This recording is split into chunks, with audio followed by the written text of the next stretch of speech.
Cheers. Cheers.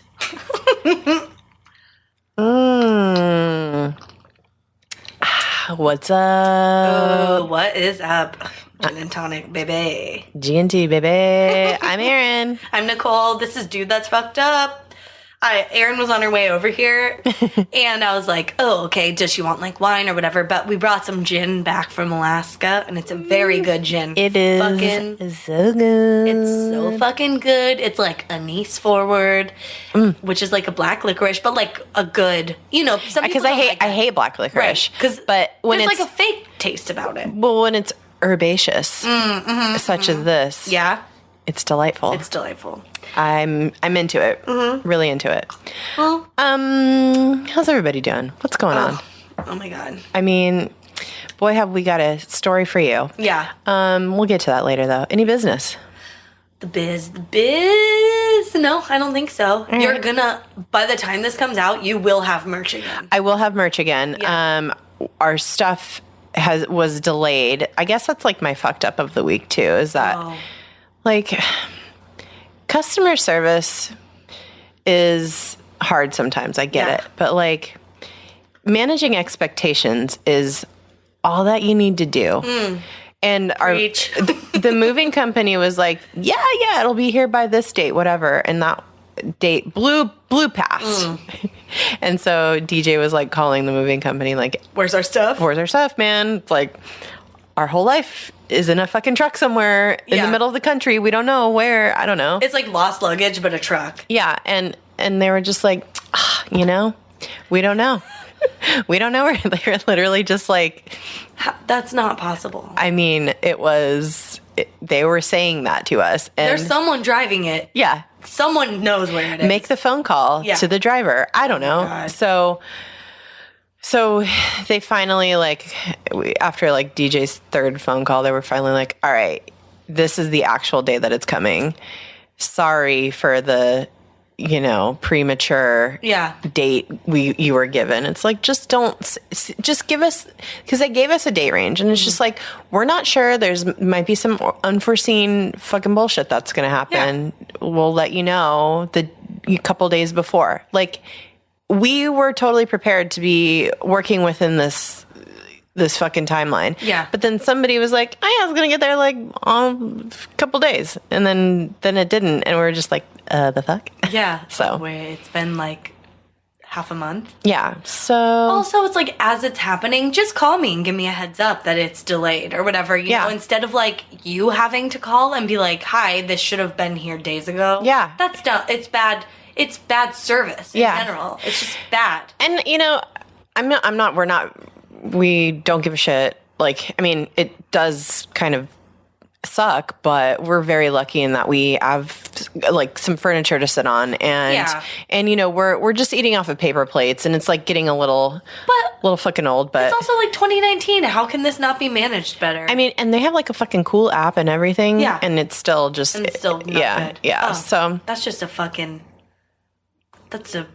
lipstick on a pig. It's lipstick on a pig for sure. Yeah, so that's really all. I would just, I'm cycling through the same, 3 t-shirts and 2 pairs of shorts, 3 pairs of underwear. Yeah, no, I always pack a lot of chonies when I travel, or when I'm gonna. You never know. I've never seen a meme like speak to me more, but it's like I'm one of those people that packs underwear like I'm planning to have diarrhea every day of vacation. Yeah, and it's like, yeah, that's how I pack underwear. Like or like your period on accident, or something. Or you sit in something weird. Also, like I piss myself now on accident, so you really do have to plan. Yeah. Granted, it's just piss, but still, you probably want to change your chones after that happens. It's uncomfortable. Yeah. Well, I got chonies, but I don't have very many outfit options. You also have a washer and dryer, so like everything's clean. It's not like you're still wearing. It's not like you're turning inside out and then outside in underwear every day. I know. Like on Mondays and Wednesdays, I wear this pair inside out. On Tuesdays and Thursdays, I flip it back in or whatever. I rotate it so like the side is on my coochie. Like the waistband? Like you have like your legs through the waistband in one leg hole, and then one leg hole is the waistband. Yeah. Oh yeah, that's good. Yeah. Oh my goodness. Your bra, you're like one day you're not wearing a bra, you just wear it. Somehow like a loincloth. Oh my god. No, it doesn't even, I mean, it's just one pair of underwear and they've gotten so crusty it's worn down to like a fine patina and you just spray it with Windex and wipe it down. It's fine. That's a weird looking thong. It's not a thong. It's just my chonies have worn away over time. They've eroded. No, but I mean, we're in good shape. We're fine. That's why we're like we weren't super stressed about it, but at the same time, it's just like, well, I kind of want, I don't know, my stuff. Yeah. I just had a thought. What? Okay, instead of lingerie, it's loungerie, and like it's just underwear that you like when you're traveling. It's like the clean underwear that you like hang out in once you get there. It's lingerie. It already has like pre-torn holes. Like how it's like your period underwear. Yeah. It's like jeans that are distressed. These chonies are in distress. Oh my god. Distressed. TM. Trademark. You guys, there's so many things we're trademarking this episode. Just wait. God, I can't wait. What's your fucked up of the week? I don't know. I started working this week. It's pretty bad.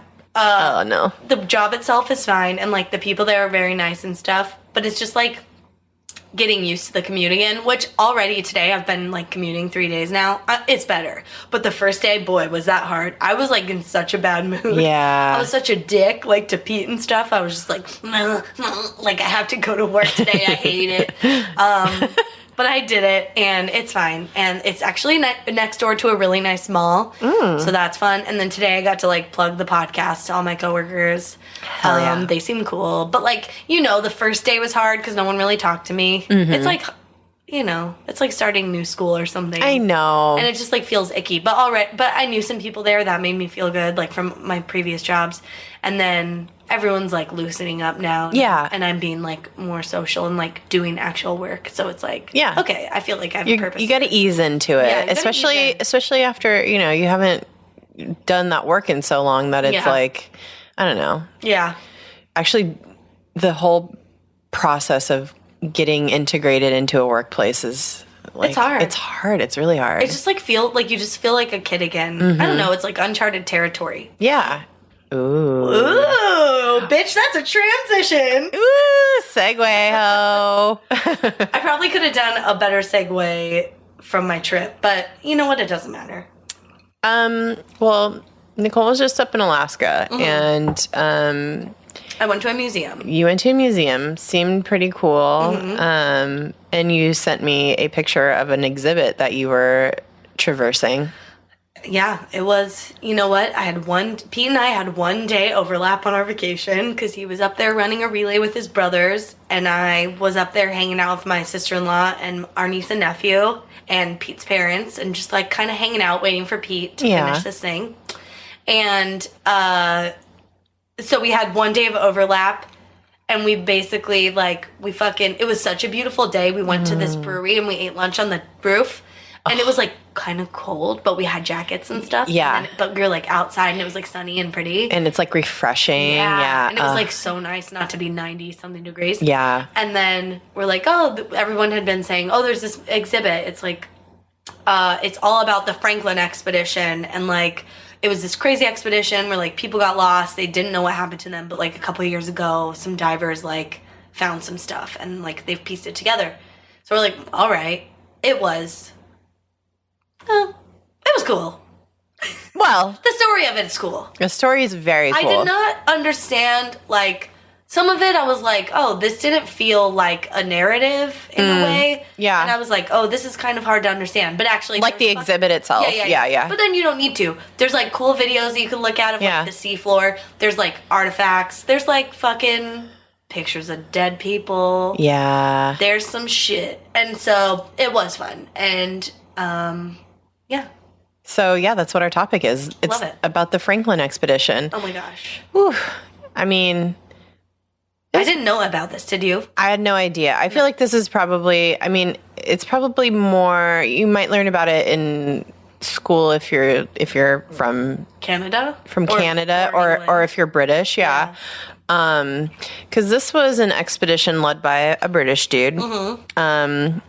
So back in the 1800s, Europeans were really looking for ways to, capitalize on other countries. It's called colonialism. Look it up.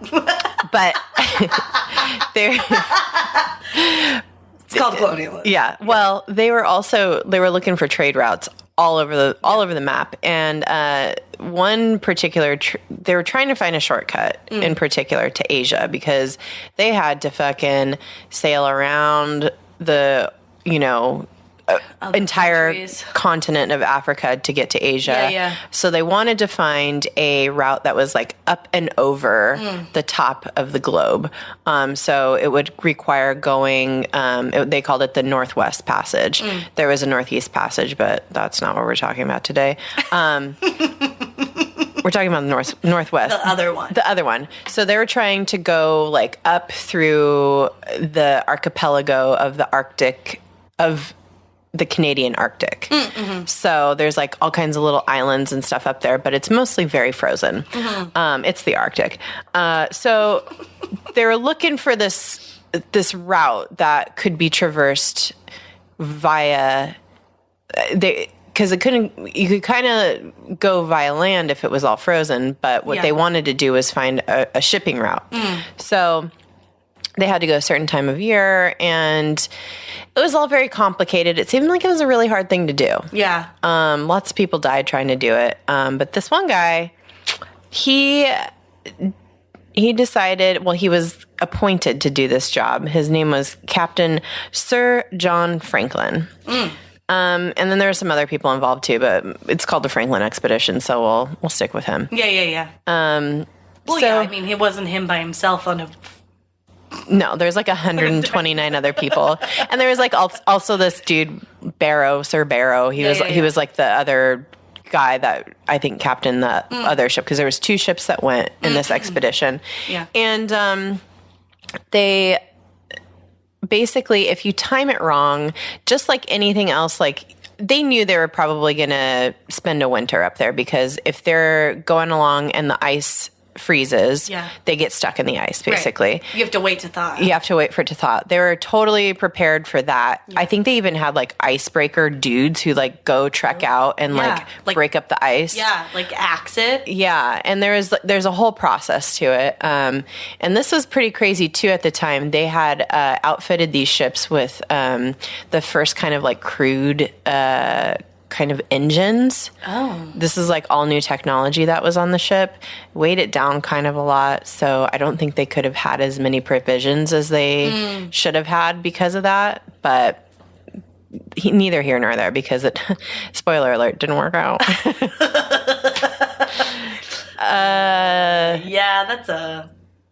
Things don't end well for them. No. But we'll get to that.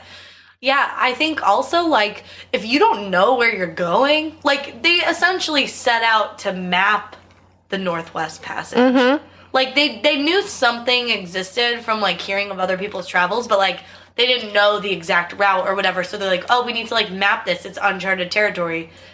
Like... They didn't know for sure if it could be traversed. Yeah. And, like, so how do you pack for that? It's well, like, that's the thing. Hella underwear, you know what I mean? Especially back then. Yeah, I mean, they were prepared to go for like to be gone for 2 years, like at least. Like this was like the amount of time that they knew they would be dedicating, because like they would probably get to a certain point where they'd be like, all right, we either got to turn around or we got to keep going. But like, how do you know if you should keep going? I don't know. It's crazy. Well, I mean, once people start, like, dying... I feel like like, turn around. Yeah. Or, like, once you've been frozen for a long-ass time, like, your boat's frozen and finally it clears up, if it does. Yeah. You gotta go. Yeah. Get out of here. It's either really stupid or, hardcore perseverance to keep going. It's the fucking 1800s. What else are you gonna do? That's you know true. what I mean? Like... Yeah. Get out and see the world, because, like, no one else has seen it. It's kind of cool. It is kind of cool. I mean, when you think about it, just, like, having no idea what was out there. And these people were pretty brave, I mean, this was a lot of the people that got on these expeditions, that was their life. Like, a lot of them probably didn't, I mean, a lot of them did have families, but a lot of them probably didn't. They had nothing to go back to sometimes. So, just a very interesting life. Life of a sailor. So anyway, like I said, they didn't make it. And it's particularly fucked up because it ended up being, let's just call it the Donner Party on ice. TM. Ooh, Lord. Coming to you this winter. These motherfuckers. Well, I mean, it's very similar to the Donner Party. It's right around the same time. Donner Party was like mid-1800s. Like, they didn't know it was fucked up to eat people. Yeah, was this a thing? I don't know. Like, what? I mean, we'll try it. It's early. There's no books that say you shouldn't do it. Y'all ever tried calf? You mean like baby cow? No. Like a baby's cow. No, like a calf, like part of the leg. Like a human baby's calf. It's good. Tasty. You ever tried veal? What about heel? Bitch. Ooh. But like the Donner Party, we have these white dudes trying to blaze a trail. We got them getting stuck in the worst possible place in the middle of winter. They ran out of food, obviously. Oh, of course. And then the eventual cannibalism. Oh, my God. So, a lot of similarities. So, it took about 170-ish years to figure out exactly what happened to the Franklin expedition, because they were way the fuck out there when they got stuck. They were like way out in the middle of nowhere. And they kind of just disappeared. There was no survivors, nobody to come back and say, hey, there's all these bodies up here. Yeah. But they started out with a crew of 129 and nobody came back. And Captain Sir John Franklin really thought he had it together. He thought he had enough provisions. He thought like everything was going to be fine, but it really was not. So, like I said, 170 years to figure out what happened. And lots of searches were launched over the years, but only bits of artifacts from the expedition were found at a time. So piecing together exactly what happened to draw a definitive conclusion was really, really hard to figure out. Until, and we'll get to this later, they eventually found all the pieces. Fucking 2014. We were just talking before we started recording, like, it's wild that, like, we read all this stuff in history books, and it's like, you don't think you're gonna find, I don't know, like, you feel like some of these stories aren't gonna be finished or whatever. It's like, oh, whatever happened to there's like definitely the Black Dahlia or something. I don't know, that's like not as old, but it's like, oh, we will never know the answers, but like some stuff we still are gonna find the answers. Yeah, it's really cool to think of that. Like, a lot of stuff hasn't been discovered in this world. But I don't know, I feel like our entire world's so global that it's like everything that we want to know we can find on our fucking smartphones, and it's just like there's still stuff that has not been discovered or I don't know, figured out. It's really interesting. So, okay, we're going to just go through a quick timeline here about what happened. So 1845, and this is the year that they get their shit together and go on the expedition. Year of our Lord. May 19th, they set sail from England. Year of our Lord. I don't know why. I already drank almost my whole gin and tonic, and we're 20 minutes in. Tight. It's going to be great. It's going to be a good one. Donner Party on Ice. Donner Party on Ice. It's going to be a Disney Donner Party. This holiday season, come see Donner Party on Ice. The Ice Capades. Oh my God. Well, it gets real wild, real woo. Excuse me. It gets real wild, real slow. So yeah, they set sail May 19th, 1845. Then they hit up Greenland in July of 1845.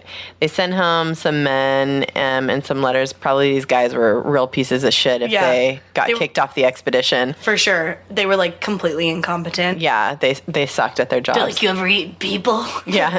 And they're like, oh. You should leave not knowing. You know what? Can you just take these letters back to England? Thanks so much. Oh, you four also go ahead. July 28th, 1845 was the last sighting of the expedition by Europeans, which was seen by a whaling ship in Baffin Bay. 1845 to 1846, during the winter, the expedition chilled out on Beachy Island. Not beachy at all when it's negative 12 degrees. Yeah. An island just, I don't think that should be the word for a slab of land in the middle of ice. I don't know. Yeah, like technically it's an island, but also technically it's like connected to this giant sheet of ice. Yeah. That like spans.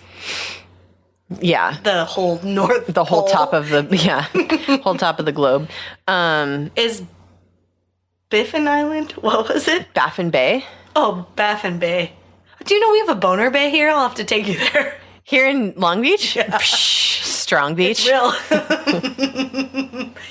Boner Bay. Anyway, Baffin Bay reminded me of Boofin. Boofing. And then I was like, Boofin Bay.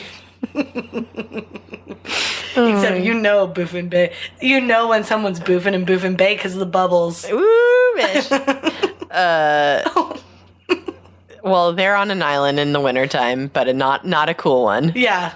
And 3 crewmen died of tuberculosis during this first winter and are buried there. Is it 100% tuberculosis, like, that we know? Or is it like... Yeah. Oh, okay. Because I know one of the guys that they buried there had... So, like, these 3 dudes are, like, super well preserved. Yeah. Because of how cold the temperatures are there. Yeah. And they, like, buried them on this island. And there was, like, pictures of... We have a picture. We're going to post a side-by-side comparison. It's incredibly disrespectful, yet so funny. Oh, my God. I must be related to one of these guys. Anyway... Look for it on Instagram. Nicole's going to compare herself to a mummified dead sailor. Yeah. Mm-hmm. We could be related because I have, like, Scottish roots. So maybe, there's, like, whatever. Yeah, could be. But, yeah, these guys were, like, super well preserved. And they, like, re-exhumed their bodies when they found evidence of this expedition in 2014 to, like, help piece together the story of, like, how all these people died because eventually they all died. I would, like, my first guess would be because it's really fucking cold. It's so cold and, like, they ran out of food. But then also there were some other things going on. Anyway, they looked at their gut fauna and stuff like that, which is, like, wild to me. I still don't understand, like, scientifically how you can do that on a corpse, but I guess... Because a lot of their tummy was preserved. Yeah, and I think, like, whatever bacteria is still, like, alive is feeding off of whatever. I don't know. Or it leaves, like, a thumbprint of some sort that they can read. Anyway, so there was, like, signs of other things that maybe went wrong. But, like, most likely they died from TB. They were just these 3 people, at least. Just these 3 people, yeah. And they were let off the boat before, like, shit got real. Yeah, because TB is contagious, so you can't get rid. Can't be in close quarters. Right. Yeah. And a boat is only close quarters. Yeah. In case anyone didn't know that. I'm pretty sure that is, like, a sailing term. Close quarters, I'm pretty sure. It's like captain's quarters? Yeah. Pretty positive. Yeah. Cool. Wow, that's cool. So did I already say the names of the ships? We gotta say them because... Fuck me if I'm getting on this boat. Yeah, okay. The first one, the name of the first ship is HMS Erebus.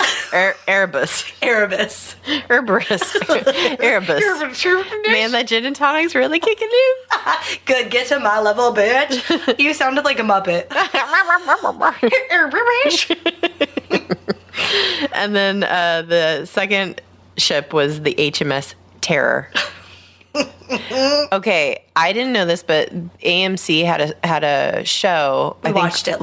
Did you watch it? Just like 2 nights ago because I knew, The Terror. So every season is different, or there's 2 seasons, and the first season was loosely based on the Franklin expedition. Yeah. So I'm definitely going to watch that. I just found that out today. And then the second season seems like more, I don't know what the second season's about, but it looks like it revolves around Japanese horror. Oh. I don't know. Like some event in Japanese history, maybe? I don't know. Oh. Well, it's the production's good and and really good cast. Yeah. Yeah, but it got I don't think it was accurate to this, and I was like, no, it's a little fanciful, I think. So, because it's a horror show. But the name of this fucking ship is the HMS Terror. Dude, why are you going to get on that? It just seems like a bad idea. Yeah, it's really creepy. So we're looking for a crew to man our HMS Sink. Our HMS Disaster. Seriously. Oh my god. HMS Disaster. HMS Crash on the Rocks. Oh my god. Yeah. HMS Bottom Feeder. HMS We're gonna eat each other. That's one word. Capitalized. HMS Cannibal. Oh yeah. So 1846, the Erebus and the Terror leave Beechy Island and they sail down Peel Sound toward King William Island. Mm-hmm. And not that much later. Not that much later in September. This is, so they were sailing for a while, but there is they have to traverse chunks of ice and stuff. And this is the Arctic. This isn't a regular fucking open sea situation. Right. It's like the Titanic, but Frogger. I don't know. They're just having to dodge icebergs all the time. There's a dude who's just iceberg right ahead every 30 seconds. Shuts up. Yeah, he's just he's iceberg. They're yeah, we know. Shut the fuck up. Stop. Yeah. But it's my job. Yeah, so they're just constantly dodging chunks of ice. This was a particularly bad winter. Yeah. So that's another thing. Because, they went in summer. They're there in fucking July. They set out for this shit or whatever. Yeah, it's not entirely their faults. None of this was within their control. Yeah. A lot of this stuff. And they didn't have fucking weather.com. They didn't have goddamn people telling them hey, this is going to be an early winter. They did have, Benjamin Franklin was out here in these streets trying to make the Farmer's Almanac happen. But they didn't have one for the Arctic. With his fucking little pantaloons. Yeah. His tails. Goddamn. His coattails. Kite and shit. Yeah, he's fucking out here with a string kite. Yeah, so... Being things are gonna freeze out there, you be careful. You be careful now, that's a real rough winter. Benjamin Frank. Hi. Hey, y'all got that cute little Franklin expedition going on. Cute, my name is Benjamin Franklin. You could call me Benny Franks.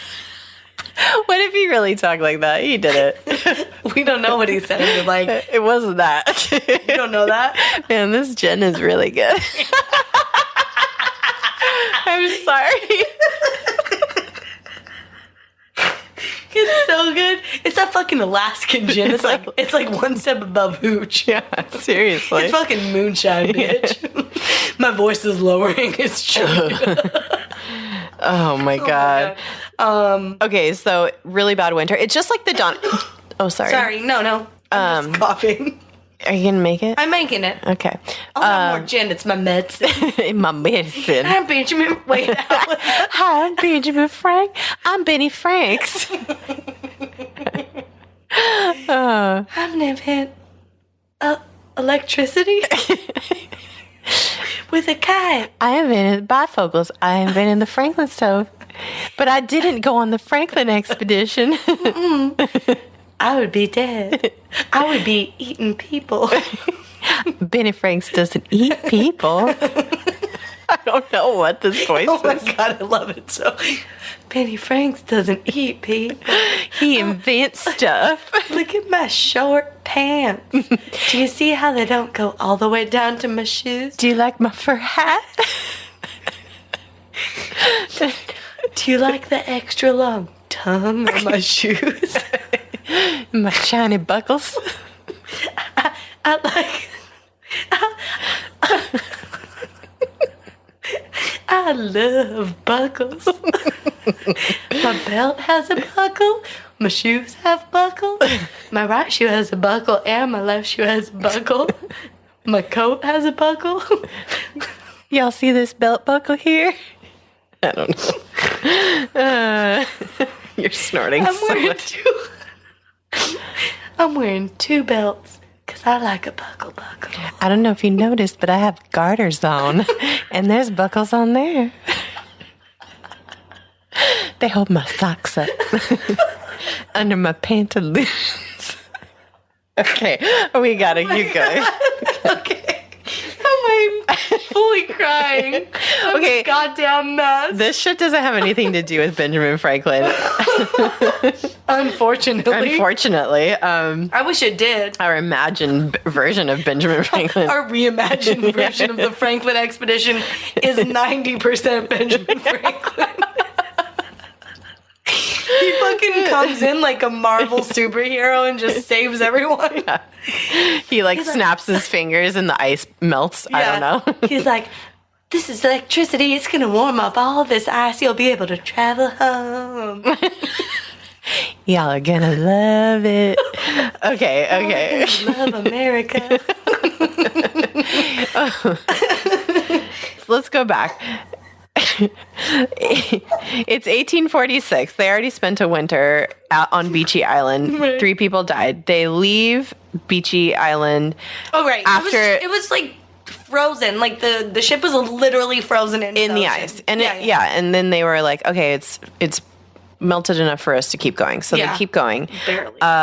September 12th, 1846, the ship gets trapped in the ice again right off the King William Island. They went like fucking 5 feet. Yeah. And then they were trapped. They were just stuck in the same area. Yeah. And they were really, really stuck this time. Mm-hmm. So through the rest of 1846 and into the beginning of 1847, they stayed on King William Island. Like they were able to get off the ship. Right. Because it's all frozen. It's all frozen. The ship to the island. Yeah. Yeah. They were able to walk across the frozen fucking ocean, basically.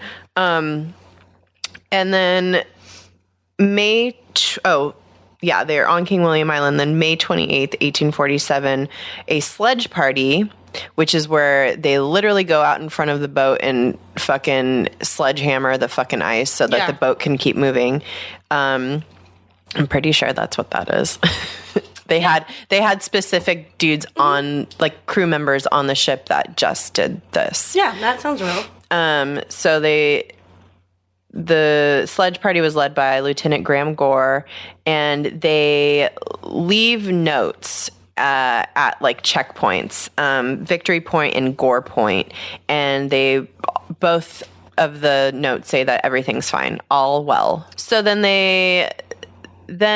right, and like it's only been a year. It's only been 2 years, but like which is like a normal amount of time for these expeditions. If you're like mapping the world.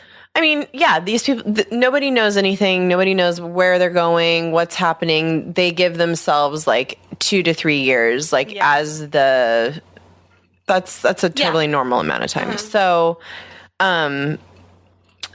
then Franklin dies on June 11th, 1847. So then they're without their captain. Okay, which like is a problem in general, but also I listened to that Things You Should Know from History Class podcast, and they have like a short episode on this.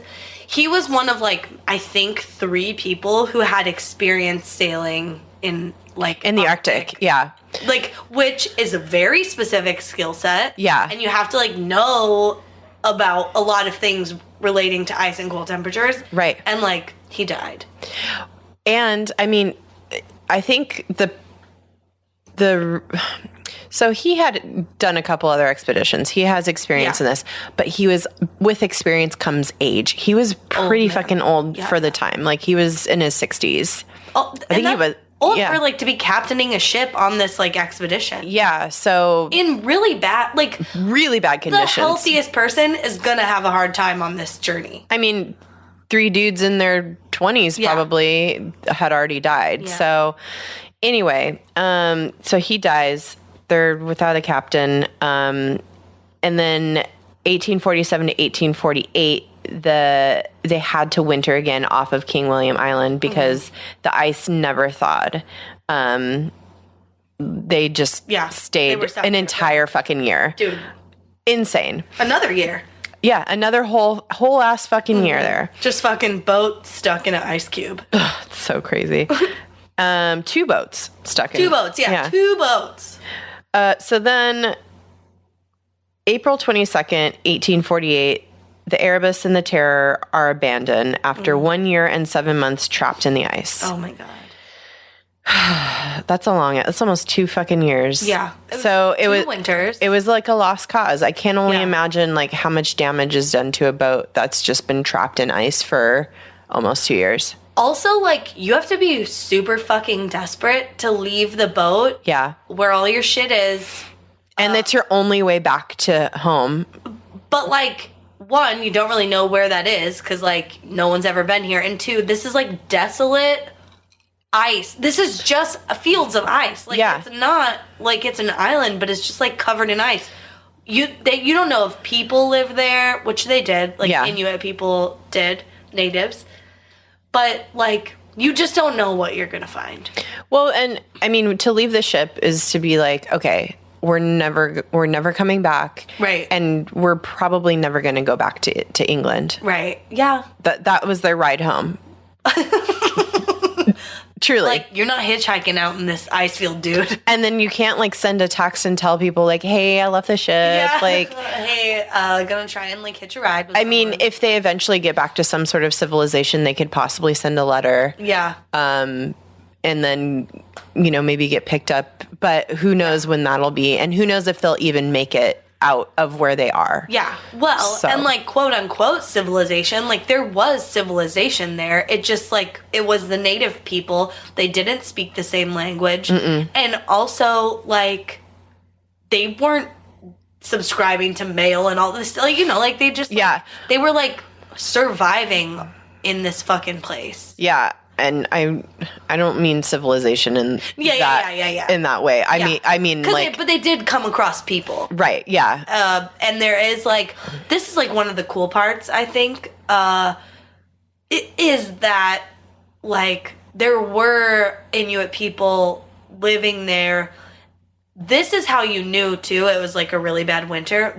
Those people documented the Inuit people. The Inuit people documented how bad these winters were. Like, they were having a hard time. So, like, here come these dudes, from England, wielding their fucking, forks and whatever books that they brought off the off the fine boat. china, like like they did not pack well for this journey on foot. No. And they're, like, just, like, trying to make it happen. And the Inuit people are like, what are these white people doing? Yeah, like, are you going to eat that book? Yeah. I don't think you should have all this china. I don't know. You should, you should not have plates. Do you have more coats? Yeah. No, it'd be cool. Yeah. Some fire. Yeah. Where's the bottoms of your pants? Yeah. Oh, but yeah, they abandoned both the ships, and then April 25th, 1848 is the date of a second note from the expedition saying that 24 men have died and that the survivors plan to start marching south on April 26th to the Black River, or to the Back River or the Black River. I don't know. Oh, it's Black River. Black River. Yeah. So this is, I think maybe this is when the cannibalism started.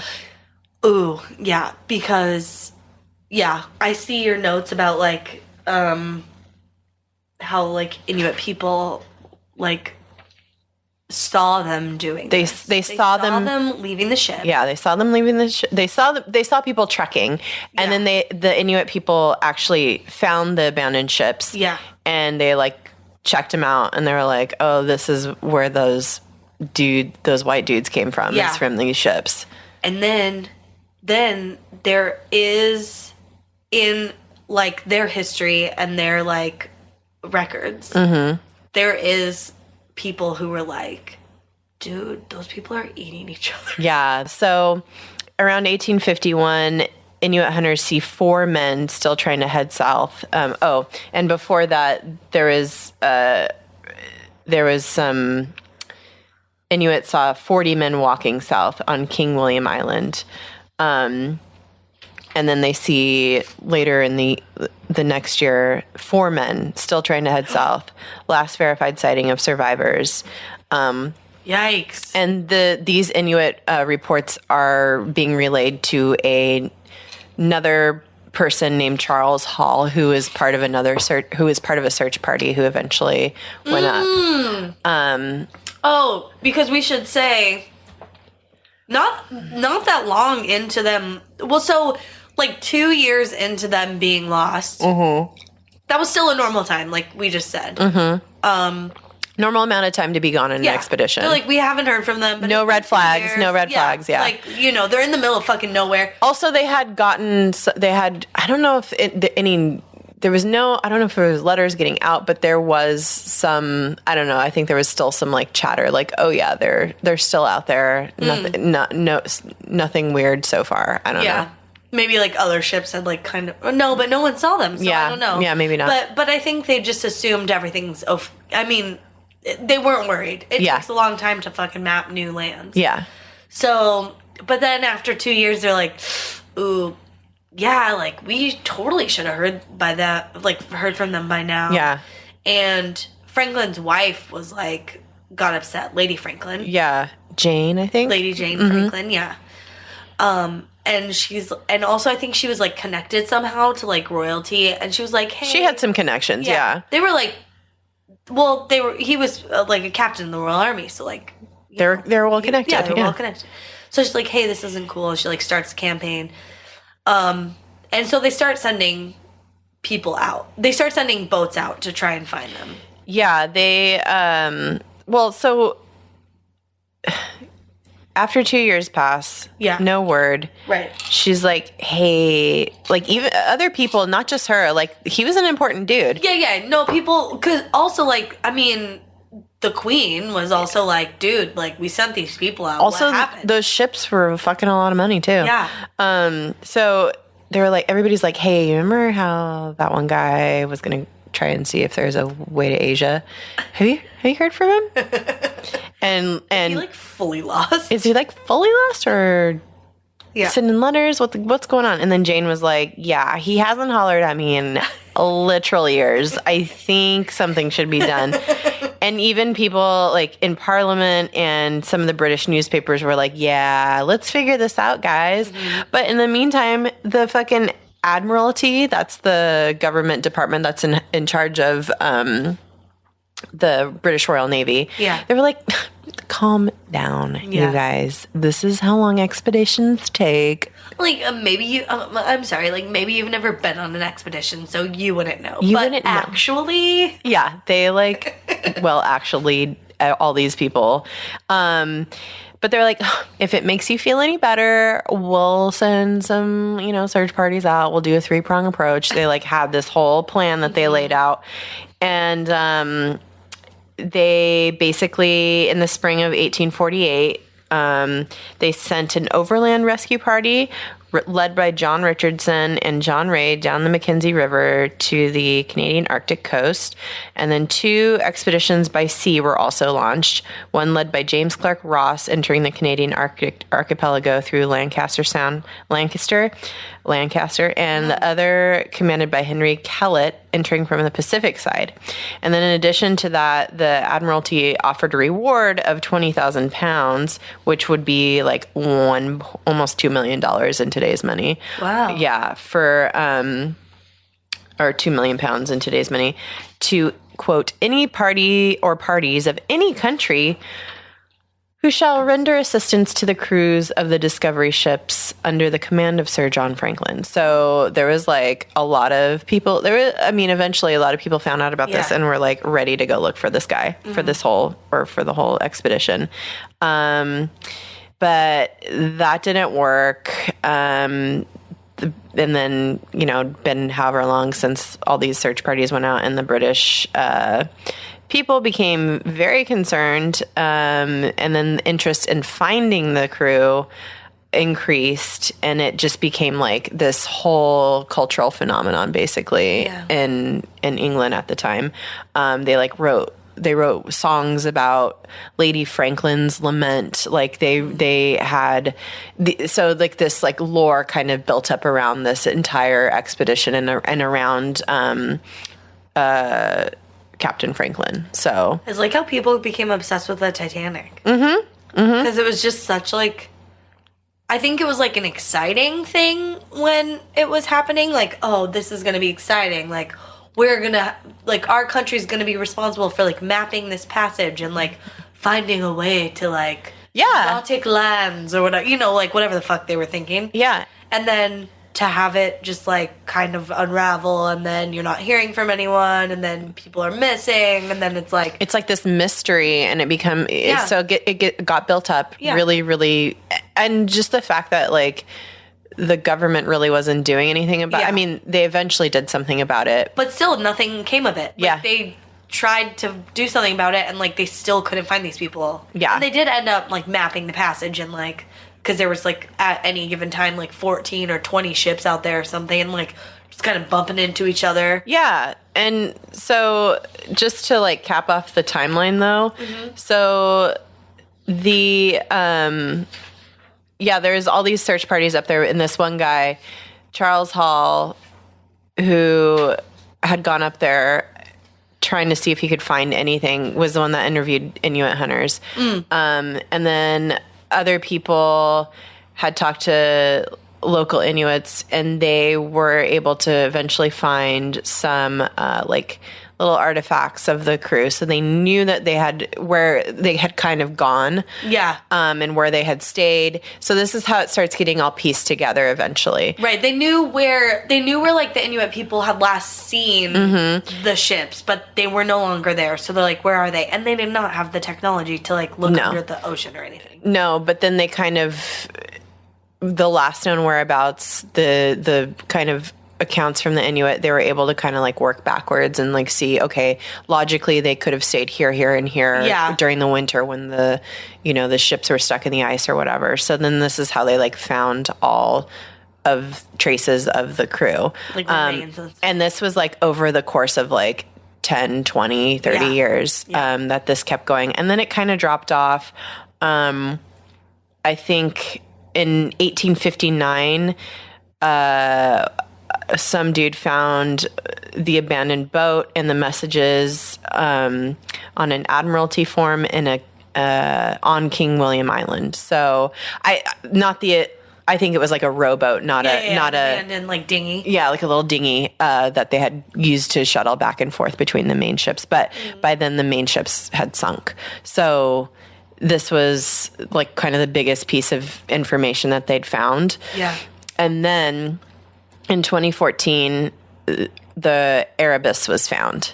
Yeah. Super recent. And then in 2016, the wreck of the Terror was found. Which is, like, totally wild. You should look up the photos because they like, a Canadian search party basically went out and was, like, looking. And one cool thing is, like, the ships were exactly where the Inuit said they last saw them. Yeah. Like, to a T. To a T. But they were on the seafloor, and technology hadn't improved, and so, like, they never would have found them. Like, the only reason they were able to see these ships is because the sonar mapping is, like, so detailed now. Like, there's sonar footage of them coming across the boat on the seafloor, and it is, like, you could see how intact it is. Yeah. Like, it's crystal clear that it's a ship.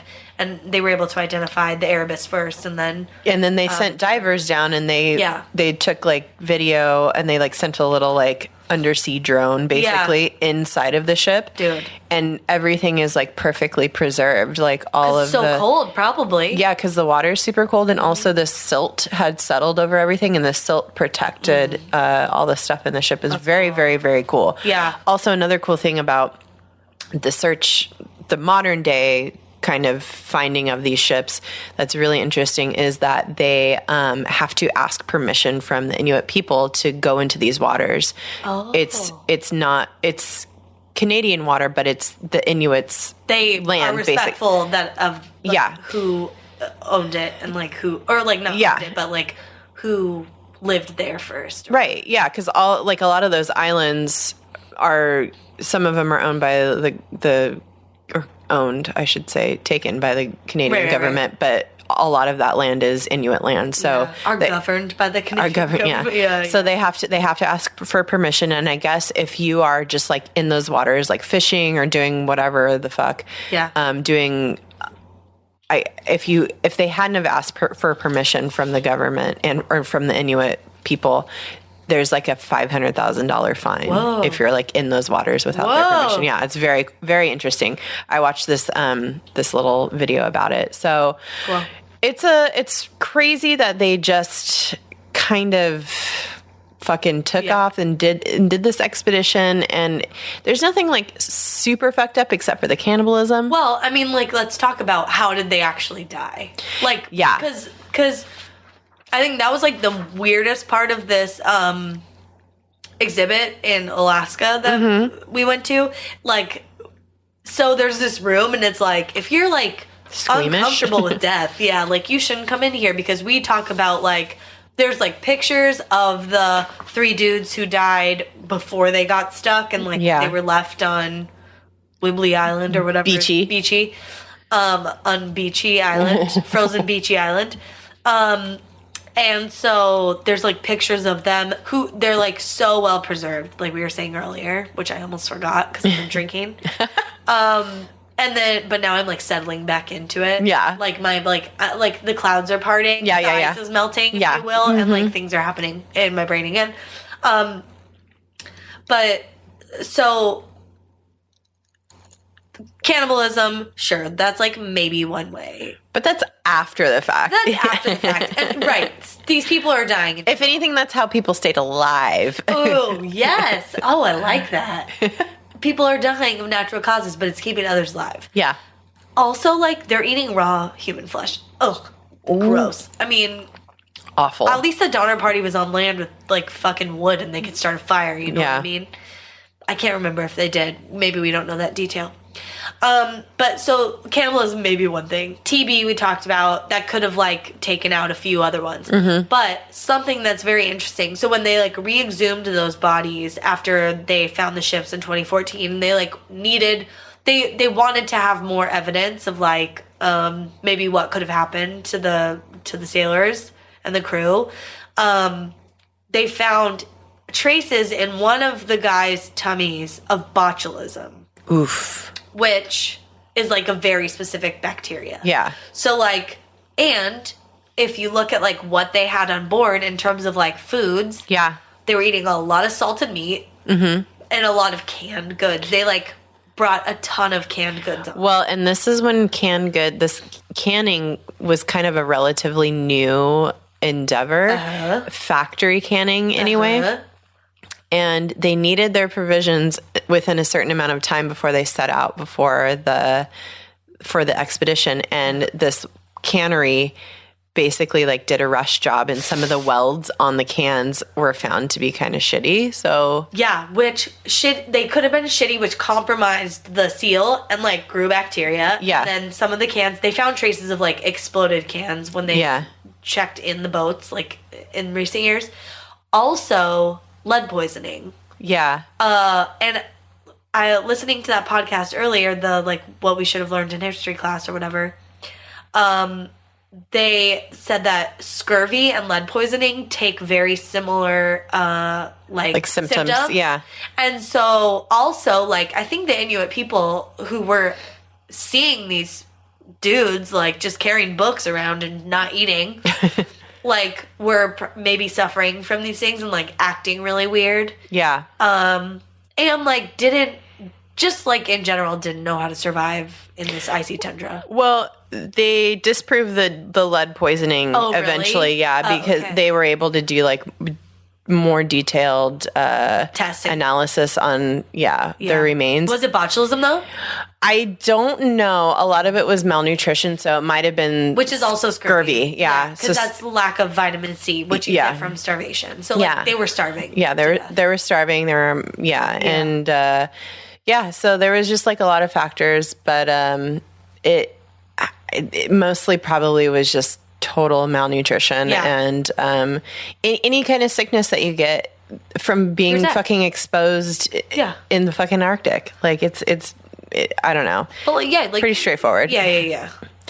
They're not going to survive. They have no food. They have water. I mean, and they had what seemed to be enough provisions, but they were running out because they spent 2 winters, right? And then they left. So it's like, and also they were carrying books. Unless you're eating books, which maybe you could for a little bit. Yeah.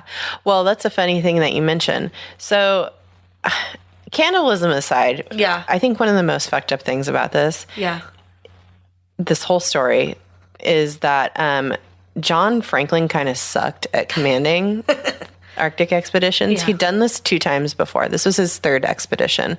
To be fair, he died. He died. He died. In the middle of it. But so the first expedition he did, there was some bullshit that happened, and it was cut short. Yeah. The second one he did took, I think, 3 years. So expeditions, to be fair, are very hard. Yeah. You know, you're doing something that nobody's really done before. You're trying to blaze a trail. Yeah. Whatever. But the second expedition was very disastrous. So it was a overland expedition from Hudson Bay to the Coppermine River Delta on the Arctic Ocean. Same neighborhood as this other last one? Yeah, it's like a lot. Yeah, oh, okay. It's like kind of, sort of. The party, they were out doing their thing, but they failed to come back to their base camp before the cold weather set in. Oh. So they were out exploring, trying to figure out, what route to go, and they mistimed it and didn't make it back to where they needed to be. Their canoes fell apart, and they ran out of food. I know why their canoes fell apart, because I saw an Inuit canoe in the exhibit, and you have to, you make the wooden canoe, and then you wrap it in sealskin. And you, sew it with watertight stitches. Yeah, sealskin is waterproof. Ding, ding. Hello. And these dudes didn't know that. They didn't know shit. So their canoes fell apart, and they ran out of food. And one of the dudes allegedly killed and ate several men. No.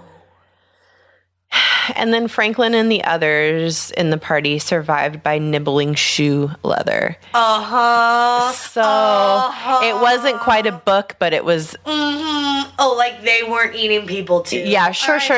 Oh, yeah. Just shoe leather. Oh, I didn't have any of that fucking calf. This calf? No. It's shoe leather. It's not a foot, just the shoe. Oh, I'm sorry. And someone's making human flesh, which I think might smell amazing if you're starving to death. And they're cooking it over a fire. Assuming they're cooking it. And you're over here eating your fucking shoe. Yeah. Bull fucking shit. Bullshit. You ate people, dude. Yeah. You ate people. Yeah. So they almost all died, but they were saved by Yellowknife guides. Yellowknife people are First Nations people who live up in Canada. They're indigenous, who brought them food and supplies. That's nice. Very nice, but also let them die. Yeah. No, I was just kidding. And that's something they couldn't do on the Franklin expedition because the winter had been so bad. There was nobody around themselves. No, they were sorry, dude, we got to take care of our own people. Yeah. So he made it out of that alive, and when he came back to England after his horrible fucking second expedition, he was hailed as a hero. Oh my god, his people eating expedition. Yeah, and he was praised for eating his fucking boots to stay alive. And I mean, how the fuck do you get hired for a 3rd expedition after being so shitty at your job?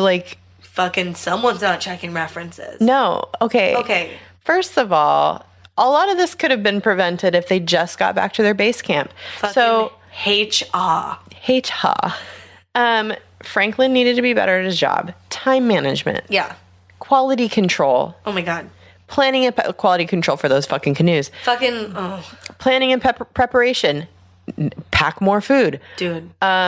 And then better background checks on your employees. Yeah. Like, you got to make sure there aren't any cannibals in your midst. Or murderers. Because that guy murdered people to eat them. Like, they didn't just die. He was just like, he was like, enjoy. Hi, I'm going to kill you and I will eat you now. But like, he was like, survival. He was like dumbering, like hard. Yeah. Anyway, so oh my God. That to me is the most fucked up thing about this is how fucking John Franklin, a mediocre ass white man, just keeps getting hired for new jobs. Also, fucking perception. Like, when this man comes back and he's wearing his shoes still, and you're like, how did you survive? He's like, I ate my shoes. And you're like, oh, those shoes? Where did those? What? Yeah. How many pairs of shoes did you bring? Yeah. And he's like, I ate the dead people's shoes and the feet. I like feet. Feet. Yeah, he had like a weird foot fetish after that. He had a foot. Yeah, hunger. Darling Jane, let me just nibble your toes. That's too hard. How's Ben Franks here? Benny Franks. Maybe you like some buckles on your shoes. I like buckles. Can you eat a buckle? Can you tickle me with a buckle? All right, we should stop. But that's it. They all died. They died, and now we know how they died, because the Canadians found out. Yeah. And the Inuit people said it all along. They were they said it all along. They're like, duh, we told you that like fucking 100 years ago. They're like, that ship, it's in the bottom of the ocean, literally right here. And it took you till 2014, 2016 to find it. We told you that. Like, good for you. Yeah, okay, cool. But also, they don't care. They're like, listen, we're fucking busy. Do you know how cold it is here? We got shit to do, all right? You think, like, you're, like, productive in the summer in some places. Like, you know, like, in places where they have bad weather, like, you have to do all your construction during the summer and stuff. They're like, we don't get a summer. It's 5 minutes one day in July. Yeah, you're busy. Yeah, they all died. Some of them ate each other. Yeah. Some of them were eaten. And that's how the cookie crumbles. And that's how the femur crumbles. I don't know. And that's how the coccyx crumbles. Oh, crumbles. That's your butt bone. Yeah, that's how I heard word. The coccyx crumbles. Well, the full os coccyx. Yeah, it's hard. Okay, well, that ought to do it. You know what? Just don't go where you shouldn't be going. Yeah. But you should go to follow us on social media. Yeah. At DTFU Podcast. All the platforms. Sometimes we post, sometimes we don't. Go to our website, dtfupodcast.com. You always know how to reach us. Join the Facebook group. We haven't really, like, plugged it in a while. And I know, like, we've gotten some messages on Instagram of people, like, reaching out and being like, I should really join. Like, they'll share something in a DM and then they're like, I should really join the Facebook group. And I'm like, you should. It's where There's a lot happening. It's where you can share all the fucked up stuff that you can't on your regular timelines, like anywhere really. Like, you can't on Twitter, you can't on, you know, it's like your little secret, like, weird place with your weird friends. And it's so funny. I laugh so hard at everything. God. Like, I logged in earlier and I, like, went back and saw something I've already laughed at, saw it again, laughed even harder. I was like, how is this even happening? It's crazy. And also the people are very funny. Like, it's not even just, it's a nice community. It's very fun. Check it out. Thank you so much for listening. Yeah. You know what? Be excellent to yourselves. And each other. And us. And leave us a review on iTunes. Thank you. Yeah. Rate, review, subscribe. 5 stars. Yep. Bye-bye. Bye-bye. I'm hungry. It's